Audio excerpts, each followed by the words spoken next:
Namaste, everyone. I've really been looking forward to teaching this Ashtavakra Gita, but due to some minor health issues, I've been hesitant to commit myself to teaching a full 1-hour class at a fixed time each week. So, as an alternative, let's try something different.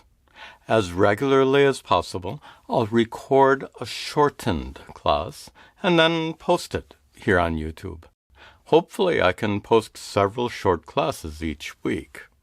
We'll start today and then see how it goes. The Ashtavakra Gita is a well-known text in Advaita Vedanta. It's based on a dialogue between the Rishi Ashtavakra and Janaka, the king of Mithila, who was the father of Sita. Janaka is a rare example of a Rajarshi, a rishi who was a king. Janaka was an enlightened king. What a great idea. If only our presidents and prime ministers today were enlightened like him. Janaka is a very familiar figure in Hinduism, mostly because of all the stories about him that we find in the scriptures. But we know very little about Ashtavakra, and what we do know comes mostly from a single story found in the Mahabharata.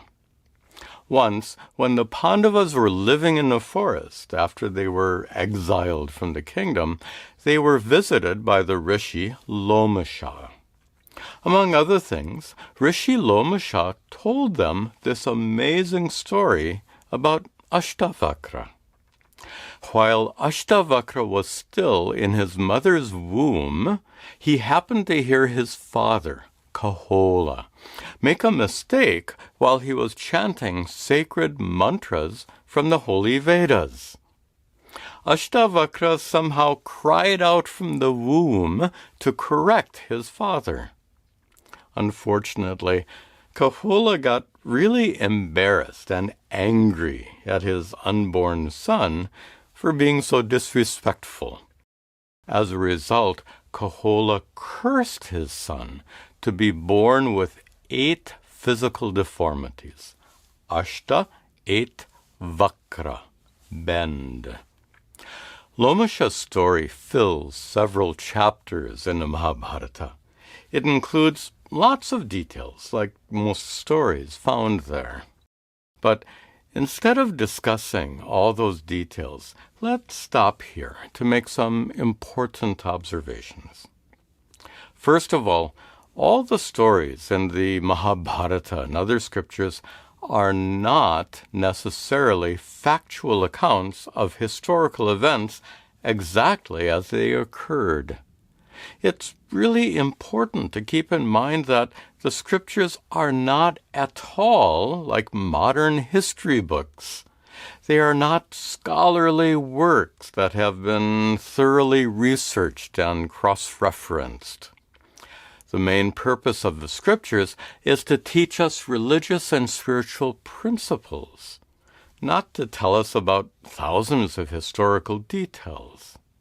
Also, you have to admit that it's completely far-fetched to imagine that an unborn child could actually listen to and correct his father's chanting, like Ashtavakra did. On the other hand, it's quite likely that the story was skillfully composed to praise the greatness of an enlightened sage who happened to have been born with deformed limbs. In ancient India, the main purpose of biographical stories was to glorify or venerate a person with lots of praise and tributes.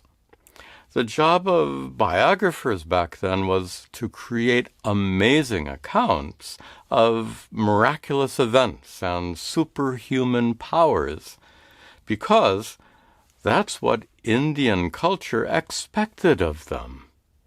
Being accurate and objective is a modern standard, and that standard certainly didn't apply in ancient times, when praise and embellishment were far more important than accuracy. In fact, accurate, unembellished accounts would have seemed boring and disrespectful back then. Now, it's also true that many devoted Hindus today are blessed with a tremendous amount of blind faith, andhavishwasa. As a result, they might simply accept, without question, all the miraculous events and superhuman powers described in stories about Ashtavakra and others. Their deep devotion is absolutely commendable. But the fact is, blind faith is not always a virtue. In fact, blind faith can lead to huge problems, especially for spiritual seekers. Consider this. If you blindly accept Ashtavakra's superhuman powers, then you're quite likely to blindly accept his teachings as well. But that's a problem because his teachings, like all Vedantic teachings, are not meant to be blindly accepted. Such teachings are not a matter of belief. They're meant to convey spiritual wisdom, spiritual knowledge that's meant to be properly understood. Good teachers don't want you to merely believe them. They want you to understand. For example, science teachers don't want their students to merely believe that E equals mc squared. That formula is meant to be understood. In the same way, no skillful teacher of Advaita Vedanta wants you to blindly accept the existence of an eternal, all-pervasive, conscious self called atma. Those teachers want you to understand. They want you to personally realize or discover this great truth for yourself. So, there's obviously a huge difference between those who preach and those who teach. A preacher wants you to believe, to blindly accept something. But a teacher, especially a skillful teacher like Ashtavakra, wants you to understand, to realize for yourself. In the coming classes, we'll have the opportunity to fully understand the profound truths that Ashtavakra taught to King Janaka.